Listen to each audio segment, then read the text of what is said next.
आराम से जाओ, आराम से जाओ। लाइन है, लाइन।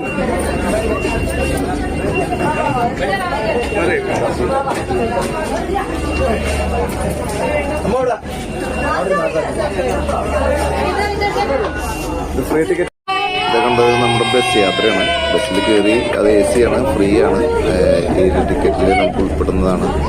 ഇത് അകലെ നിന്നുള്ള ബസ്സിൽ മുമ്പുള്ള വ്യൂ ആണ്. പക്ഷെ നമുക്ക് മനസ്സിലാക്കാൻ കഴിഞ്ഞത് പട്ടേൽ പ്രതിമ ഒരു പ്രതിമ ഉണ്ടാക്കിയത് കാണൽ മാത്രമല്ല, ഒരു നാടിനെ എങ്ങനെ ഏറ്റവും അത്യുന്നതങ്ങളിൽ എത്തിക്കാം. അത് ടൂറിസവുമായി ബന്ധപ്പെട്ട കാര്യങ്ങളാണെങ്കിലും നമ്മുടെ രാജ്യത്തിൻ്റെ ഹിസ്റ്റോറിക്കലായിട്ട് ബന്ധപ്പെട്ട കാര്യങ്ങളാണെങ്കിലും വളരെ ഭംഗിയായിട്ട് അതിനെ ചിത്രീകരിച്ചുകൊണ്ട് ഒരു പ്രദേശത്തെ മുഴുവൻ മാറ്റിയെടുത്ത ഒരു കാര്യമാണ് ഈ പട്ടേൽ പ്രതിമയിലൂടെ ഈ ഗവൺമെൻറ്, ഗുജറാത്ത് ഗവൺമെൻറ് ചെയ്തിരിക്കുന്നത്.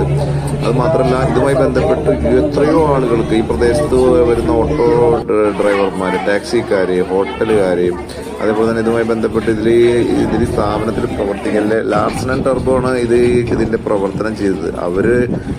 അവർ അത് കഴിഞ്ഞിട്ട്, ആ കമ്പനി അത് ചെയ്ത് കഴിഞ്ഞിട്ട് ഇതിലെ ജോലിക്കാരായിട്ടുള്ള വെച്ചിട്ടുള്ള ആളുകൾ, അതൊക്കെ ഭയങ്കര വലിയ വലിയ കാര്യങ്ങളാണ്. അതിവിടെ വന്ന് നേരിട്ട് കണ്ടാൽ മനസ്സിലാവും. ഇതിൻ്റെ അടുത്തുള്ള ഈ തട്ടുകടകളാണ്, വെറും തട്ടുകടകൾ. ഒരു ജീവിതമാർഗ്ഗമില്ലാത്ത ആളുകൾ ഇവിടെ ഈ വ്യാപാരം ചെയ്തുകൊണ്ട് ഒരുപാട് ജീവിക്കുന്നുണ്ട്.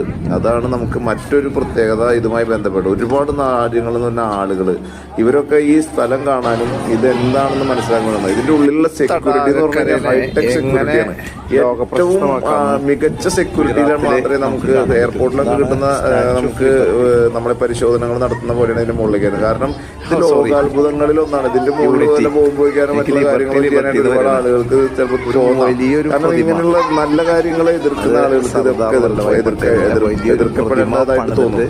പക്ഷേ ഈ ഒരു പ്രവർത്തനങ്ങളുടെ ഈ സർക്കാർ ഇന്ത്യക്ക് വേണ്ടിയിട്ട് അല്ലെങ്കിൽ ഇന്ത്യ ഗവൺമെന്റ് ചെയ്ത ഈ വലിയ കാര്യത്തിന് എല്ലാവിധ അഭിനന്ദനങ്ങളും അറിയിക്കുന്നു. പക്ഷേ ഇതിന്റെ ചുറ്റുപാട് കണ്ടു കഴിഞ്ഞാല് നമുക്ക് നമ്മുടെ നാട്ടില്, കേരളത്തിൽ എത്രയോ തടാകങ്ങളുണ്ട്, ഡാമുകളുണ്ട്. ഇതൊക്കെ ഇതുപോലെ ഡെവലപ്പ് ചെയ്യാവുന്നതാണ്, നല്ല പ്ലാനിങ്ങോട് ചെയ്യാവുന്നതാണ്. ഹലോ,